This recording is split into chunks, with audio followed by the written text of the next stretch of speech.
Ladies. Is there? Namasya Nandriya Pritir Adnudivadayavata Divasya Dadva Jignasya Naratoyas Jaya Karma. If you like, ladies, you could come closer. I'm talking about the younger ones there. Be assured I'm a vegetarian. I don't bite anyone.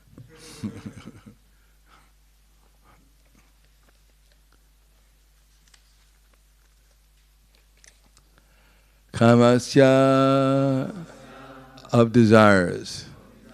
Na, not. Indriya, senses. Priti, satisfaction.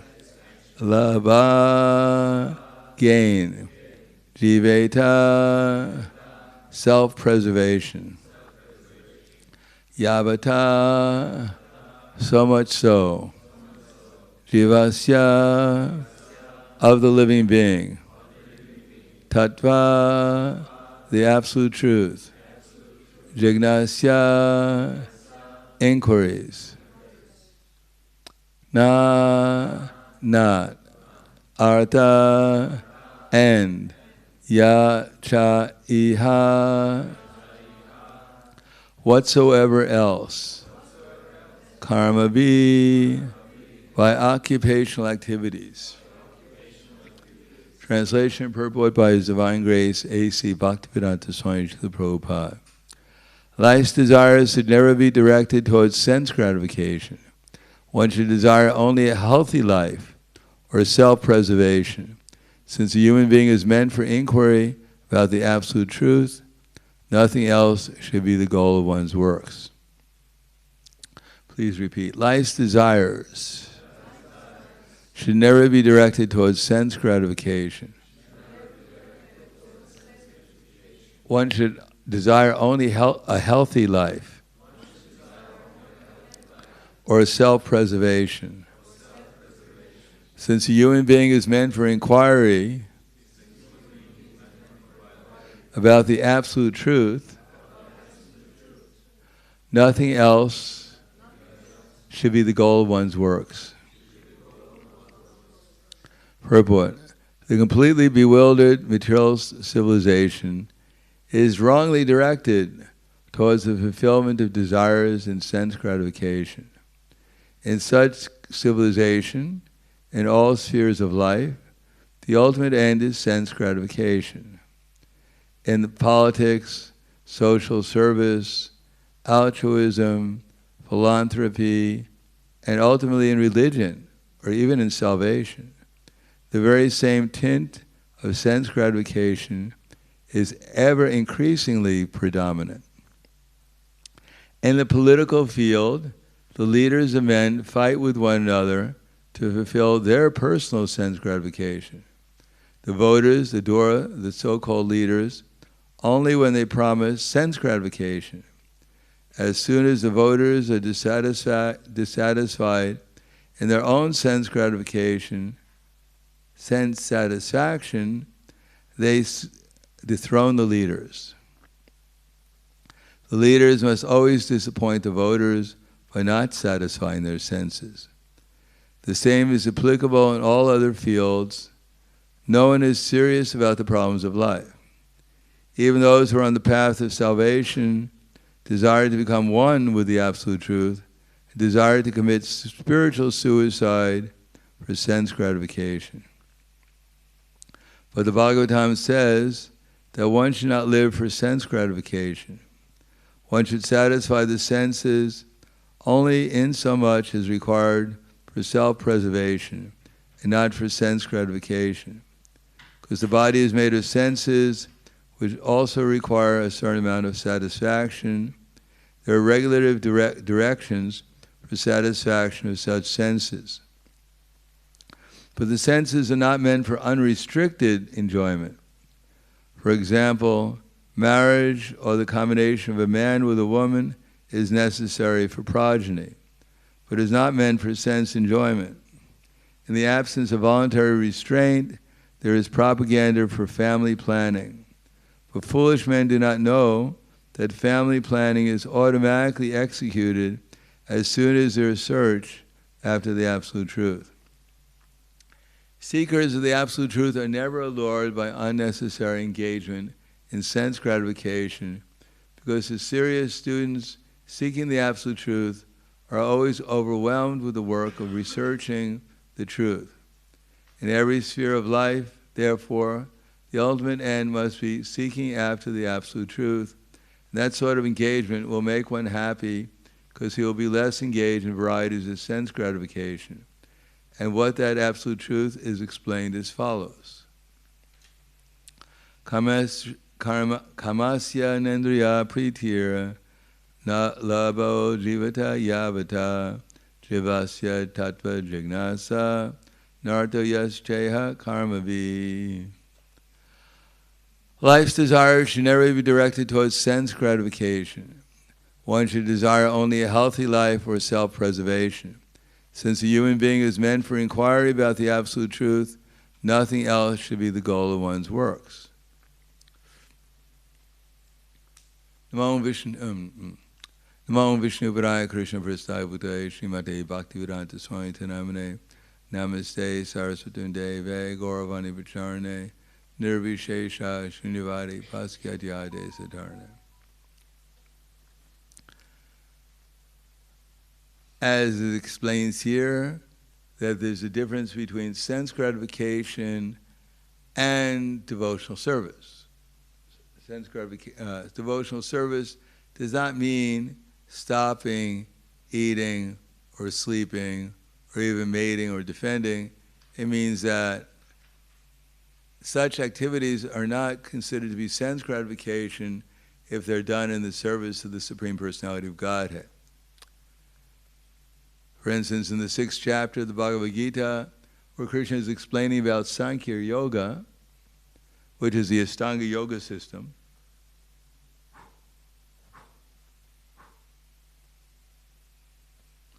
now he's a member of the temple.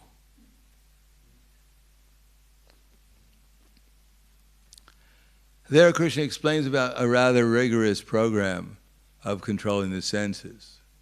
For instance, he says, Samam kayo shiro grivam daryan nacharam stiram sampreksyana sikagram swam dishascha lokaya vayam prasanta manasa. So, basically, samam kayo shiro grivam.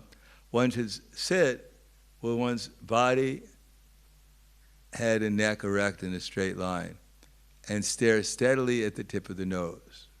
So everyone can try and look at the tip of their nose right now. Can you see the tip of your nose? Can anyone see the tip of their nose? So let's all, for the next 25 minutes, stare steadily at the tip of our nose. And keep your body, your head erect, and the rest of the body erect in a straight line while you do that. Now your seat shouldn't be too high or too low, and should be, luckily,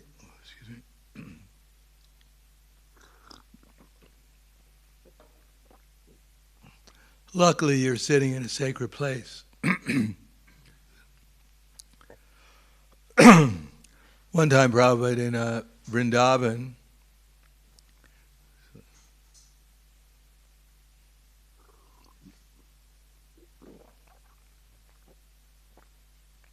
he said, all right, if you want to practice the yoga system, he said we should have one room in the Gurukul, and we should get a deer skin and a soft cloth. We should put it there. And we should advertise to people, come and practice yoga. You can sit here looking at the wall with your head and neck erect in a straight line. And you can stare at the tip of your nose and then meditate. No one came.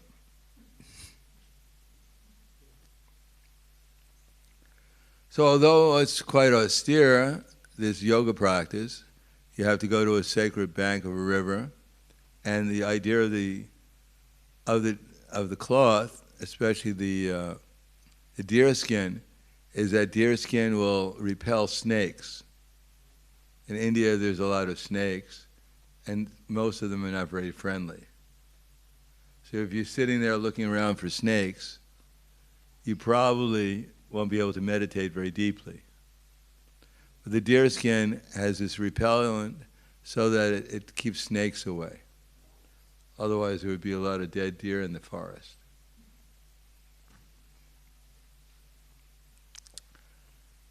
Now, in spite of that, Yunjan Nevam Siddhatmanam Yogi Vigata Manasa Shantim Nivana Parama Mastam Stam Adigachite. Thus, the transcendentalist controlling his body, mind, and words, he attains to the kingdom of God or the abode of Krishna. Now, it seems quite austere. You're going to have to sit there for years at an end. Won't be any time to eat because they'll break your meditation. You won't be able to sleep. You're going to get really thin. But that's not the way it works. It's not that the yogi sits there hour after hour after hour, and as people go by eating their lunch, he gets envious. No, in the next verse, Krishna says that Yashnatastu yogosti nai chaikantama anashnata, the chaitaswa yogas shilasya jagoto naivacharjana, that the yogi doesn't eat too much or eat too little, sleep too much or sleep too little, yukta hara viharasya yukta chesva sakarmasu, yukta swapna vodasya yogo bhavati dukkha. One who is temperate in his habits of eating, sleeping, and work and recreation can mitigate all the material pains by practice of the yoga system. So Prabhupada used to use the example of salt to taste. If you're eating some vegetable especially, or any kind of food, and you don't have any salt on it, then it usually doesn't taste very well, although you may imagine it's tasting well. Or if you put too much salt on something, then it tastes terrible. You can't eat it. But if you just put the right amount of salt in the preparation, the salt enhances the flavor of the food, and it tastes very well, very nicely. It has a very nice taste. So similarly, fulfilling the demands of the senses is like that. If one tries to deny the senses, then one will probably have a very short lifetime. There's devotees, they hear, sometimes, I know one devotee, he heard that if you want to become healthy, you should fast. Did you ever hear that? Fasting is fantastic for your health. Everyone should just fast. It's not a fast day, but if you really want to be healthy, just fast. And if you fast to the end of the padayatra, then even if you leave your body, you'll go back to the spiritual world. We'll carry you on the last padayatra in a palanquin before we put your body into samadhi.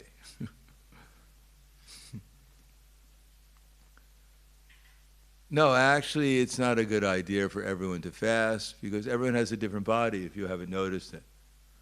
People who have a really big body, they could usually fast, a week or something.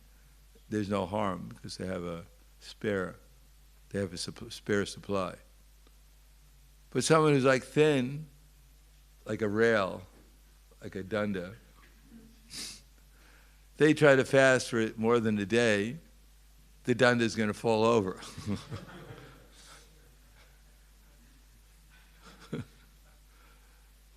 So everyone has to judge according to actually what their capacity is, how much they actually need. Prabhupada said if you're an elephant, you should eat like an elephant. But if you're an ant, you should eat like an ant. Now when an elephant becomes envious of the ant and starts eating like an ant, it gets into difficulty. And when the ant becomes envious of the elephant, starts eating like an elephant, it also gets into difficulty. So one should know accordingly. And how do we know how much to eat?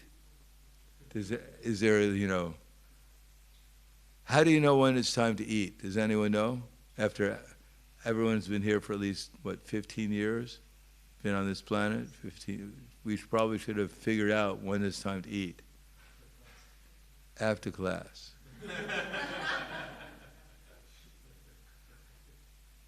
Well, that's when you can eat, unless you sneak in there beforehand. But that's probably not the best criteria to eat. What's that? Well, that's a good idea. Why when you're hungry? Why when you're hungry?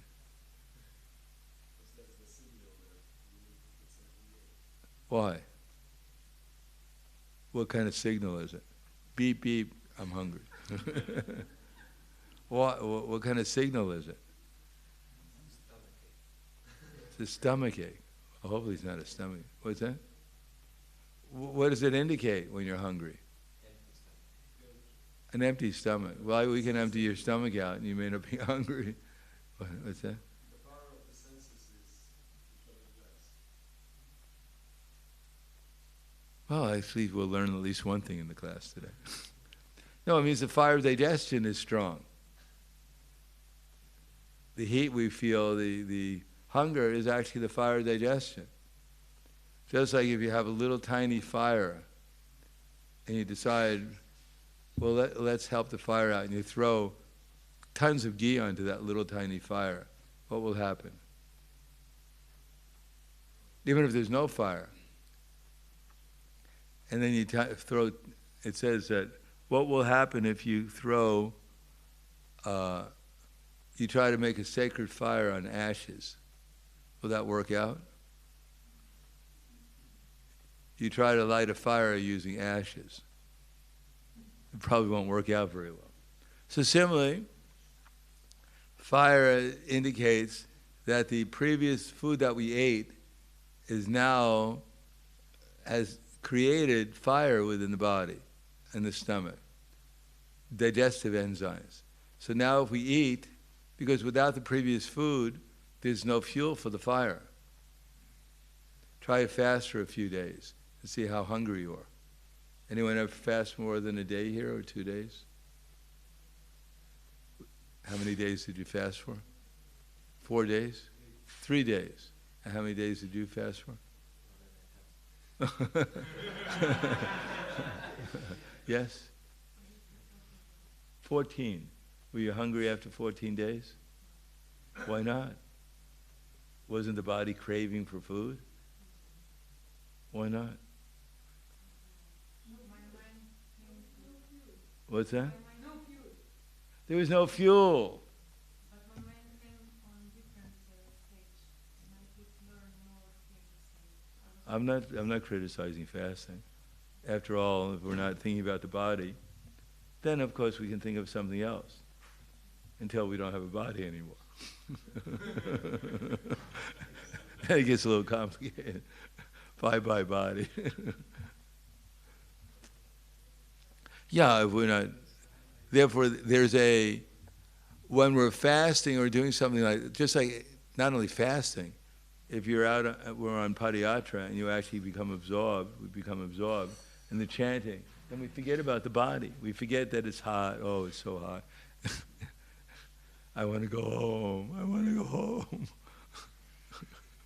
But if you get absorbed in the fast and the chanting, then we forget all the problems, what time is it, and it's so hot out here.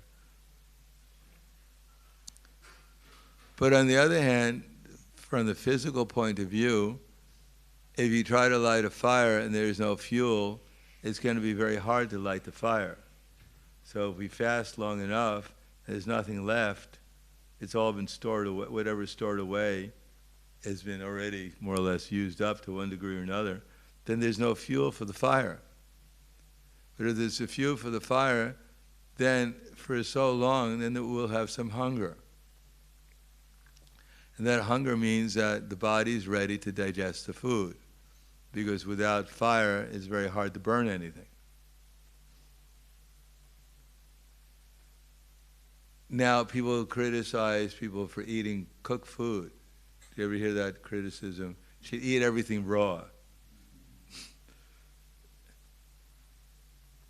Matter of fact, even if you're cannibal, you should eat the person raw if you want to be helpful. Don't cook him. I only eat raw food, including raw people. And no, actually, the body cooks food also. When it goes into the stomach, before it goes into the small intestine, where the food is assimilated, the nutrients are assimilated, before that it hits the stomach, which also has digestive enzymes, and it cooks the food. So you can't avoid cooking the food. Either you cook it outside, or you cook it in the stomach. Now, if you cook it in the stomach, and you think you're going to eat as much as you would regularly eat if you cook it outside, you're going to, after some time, you might get into trouble. Depends on how strong your fire digestion is. Some people have a furnace, and some people have a candle.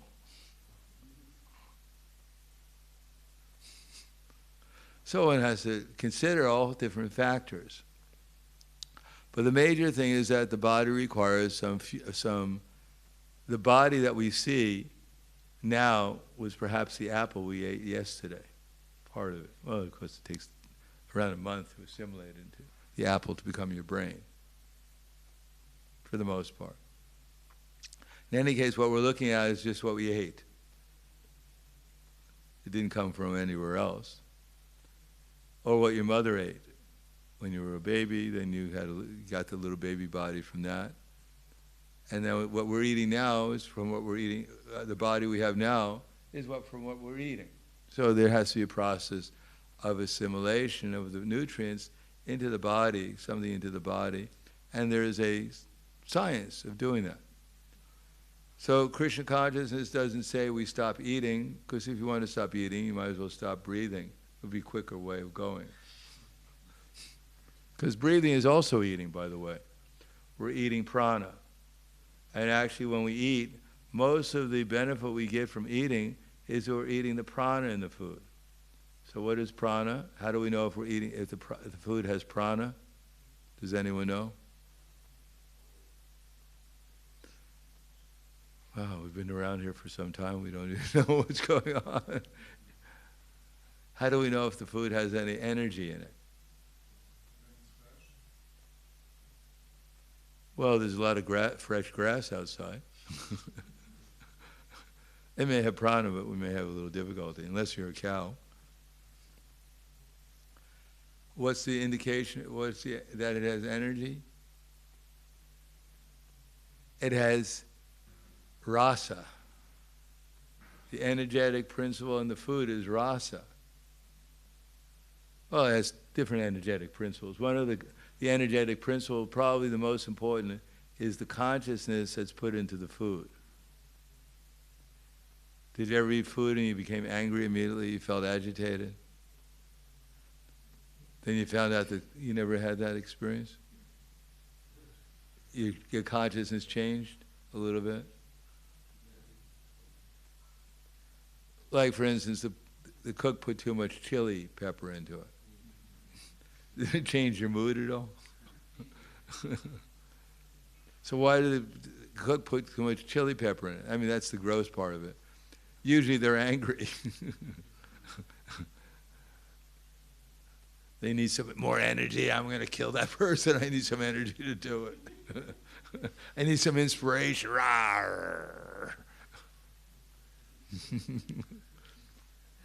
And then you could feel that energy, some kind of energy, hopefully, unless the food is really dull. But people put their consciousness into the food, but we also, the energy that's put into the food, whatever the flavors are, the rasa is, whether it be pungent or salty or bitter or astringent or sweet or sour, according to the composition of the food, it affects our consciousness. It also affects whether or not we can digest the food. But the energetic principle, when we eat it, automatically we feel something. We feel some energy. We're ever hungry and You ate an apple and immediately felt you had some energy? Did anyone ever have that experience? So does that mean that immediately you digested the apple and then you got the energy from the digestion? Of course not. The energy came from the taste, from the energetic principle of taste. So that energy immediately in life, affects not only the consciousness, but affects even our energetic body. And then it's further digested. For the bulk of it, some of the bulk goes into the body, but also it has to be assimilated through the digestive system, includes the liver, the pancreas, and everything else, the stomach, the small intestine, large, and then assimilated into the body. And then the cells get the energy also. The individual cells. It's called post-digestive effect. So you can eat something like a banana. This is an Ayurvedic class, by the way. You can eat a banana, and the original experience may be, well, good luck with bananas nowadays. But anyhow, it might be sweet if it's actually ripe. But the ultimate effect is it's sour. So it actually causes the body to increase its digestion, its desire to digest more food. In any case, one has to become aware of these things if one doesn't want to eat too much or too little, or even sleeping. The consciousness in which the time of the day that we're sleeping, the consciousness in which we enter into the sleep, what we did before we went to sleep, where we're sleeping, how we're sleeping, it all affects our sleeping. So you can wake up completely exhausted, more tired than before you went to bed, or you can wake up after a short sleep completely energized. Unless you look at the clock and you say, wait a second, I didn't get my 6.5 hours of sleep, I must be tired, I'm going to go back to sleep. And then you wake up, you're more tired than when you woke up the first time. So it's a science, and it's not that the devotees we just chant Hare Krišna, we don't know anything about these other things. And if there's food, we just eat it. That's all we know. We're not supposed to know anything else. I don't want to fall into Maya, getting this knowledge, how to eat, sleep, or even mate, or defend. When Krishna went to Gurukul, he learned how to repress desires. That's one of the 64 arts. So that even a brahmachari, if he has sex desire, he can actually get rid of it. But we don't learn those things. Those are for the people who went to this ancient school. We just eat and sleep, and we chant, and we dance sometimes. That's all we know. And once in a while we hear this class, and we try to figure out what are they talking about. But the fact is that this is a science of how to live in the material world, and if we know, the more we know the science and the more we follow it, then the more likely is we can have a peaceful, happy life, even in Krishna consciousness, and not get distracted when we go in Harinam and look at all the stores and think what I'm missing. One can actually be satisfied with what one is eating. For instance, the first principle of eating, so we don't eat too much, is pay attention to the eating. And even better than paying attention to the eating, because if you go to a health food store, they'll always, health seminar, they'll always tell, chew your food, Johnny, chew your food. Until it becomes liquid, chew your food and drink your water as if it was chew your water or something, I forget what. In other words, it's true we should chew our food, but you can put it in a blender, it'll chew it better than you can. Drink your food. The problem is it's a good idea to chew but in Krishna consciousness, that's the difference between devotional service and animal life. You can also give the prasadam to the animals and go, rawr, rawr, rawr. It'll bite off your hand too. It won't recognize any difference between your hand and what you're giving it. For the tiger, it's all mercy. But if we actually chew our food and think about Krishna at the same time, that's called devotional service. And if we actually feel some kind of taste, if we actually try to relish the taste and think that this taste is the non-different from Krishna, and Krishna is so kind, he's appearing before me in the form of the taste. Otherwise, we look at the food and most of us are not so devotional. We think, oh, thank you, Krishna. If you didn't give me this food, I'd starve. I'm so grateful to you. That's also, we should think like that. When you see the food, Krishna is so kind. It's not by accident it's appearing on my plate. It's Krishna's arranged it. And when we chew the food, if we actually try to feel Krishna's presence in the food in the form of taste, the energy and the taste that it's giving me, whether it's sweet, sour, salty, pungent, astringent, or bitter. Of course, for the devotees, if it's just sweet, it's good enough. If there's enough ghee and sugar in it, it's fine, whatever it is. That's all right, but still we should relish that it's actually Krishna. That taste is non-different. I'm associating with Krishna. This is prasadam. And I'm actually becoming purified by my consciousness merging into that taste is non-different from Krishna.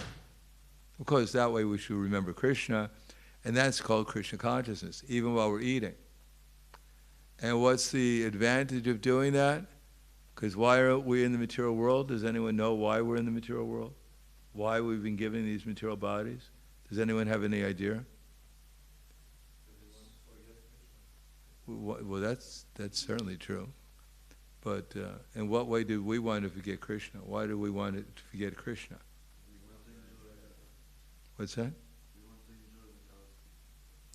That's right. We want to enjoy without him. And how do we principally enjoy in the material world? What's the principal enjoyment that we have? What's that? Yeah, that well, actually, yes, for a sense. Our senses are demanding something to control the material nature in some way or another, to lord it over the material nature. We want to look at something and somehow or another enjoy it. We want to, basically speaking, the most basic thing is we want to lord it over the material nature. We want to devour it. Eating. Anad bhavati bhutani. The most basic way of lording it over the material nature is by eating. Now, when the tiger eats, we can think, well, that's not very nice. You're eating someone's mother. That's not very nice eating. So we say, oh, this tiger is so vicious. But when we lord it over a carrot, when the carrot is paying dandavats on our plate, we think, oh, this is very nice. I'm going to eat it, and it's going to empower me. So tomorrow I'll be able to eat cauliflowers and pakoras and other things. I'm going to get energized. This carrot is surrendered to me. It's sacrificing its life into the fire of digestion. Swaha. And now it's empowering me with energy and force, and so I can go out and eat potatoes and carrots and cauliflower and everything else. So the basic lording over the material nature is, because after all, it's not just hunger we feel when we see something we like. It's also lust. I'm going to, there's that pizza and I'm going to enjoy it. No one's getting in my way. Step aside, boys.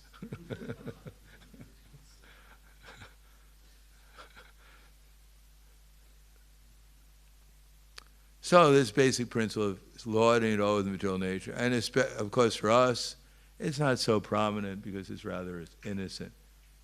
But for a materialist who's eating meat, it's really vicious. You're devouring another living entity. Clearly, you're taking something's life to enjoy it. And you're getting all that's, when the cauliflower gets picked, it's probably feeling some pain, but it's not going through complete anxiety. Why are they lining me up? Why are they cutting me like that? Don't chop me again. It hurts. I mean, the cauliflower has limited consciousness, so we're getting a limited release of this enzymes or whatever that it's feeling. Of course, if it's offered to Krishna, then it's purified, then the whole consciousness is changed. If the cook is in the right devotional consciousness, if the food was grown in devotional consciousness, it was picked in devotional consciousness, it was sent to be cooked in the devotional consciousness, it was served in devotional consciousness. If it's eaten in devotional consciousness, then the amount of devotion that one can experience is practically unlimited. On the other hand, gross killing the animals and anxiety, and it's lined up and it's fed all kinds of unwanted things. It's sent for simply profit to the store, and people pick it for just out of lust because they want to enjoy it, etc., etc. Then the whole consciousness of eating is just full of lust and anger and greed, and then it just completely covers the person's consciousness over. What delusion is just like one becomes completely deluded. I'm the Lord, I'm so powerful, I'm going to enjoy. So when we eat, of course it's best if we're eating devotional food that's grown by devotees for the satisfaction of Krishna. It was picked with devotion as a service. It was sent to the cook out of devotion, so the cook cook something for Krishna, and then it's served out of devotion, and then we eat it out of devotion. Then our consciousness becomes devotional, and this tendency to want to lord it over with material nature, to try to enjoy. And what we usually try to enjoy, who knows nowadays what people are trying to enjoy? They try to enjoy anything. But the general thing is, does she love me? Does she love me not? Does he love me? Does he love me not? From the tongue to the belly to the genitals. So the more one is absorbed in this desire to lord it over and enjoy it, then the more one fills up the stomach, then the genitals become agitated, then the mind becomes completely agitated. So the process of devotion, to chew the food, and to chew it, try to taste the food, to try to taste in a nice atmosphere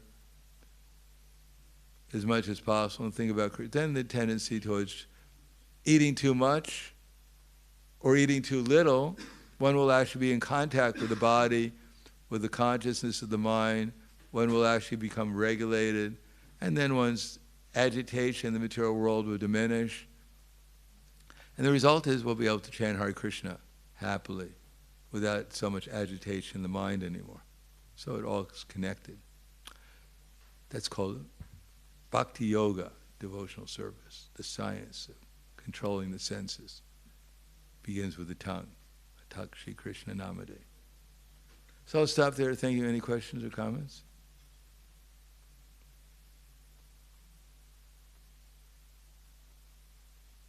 Yes.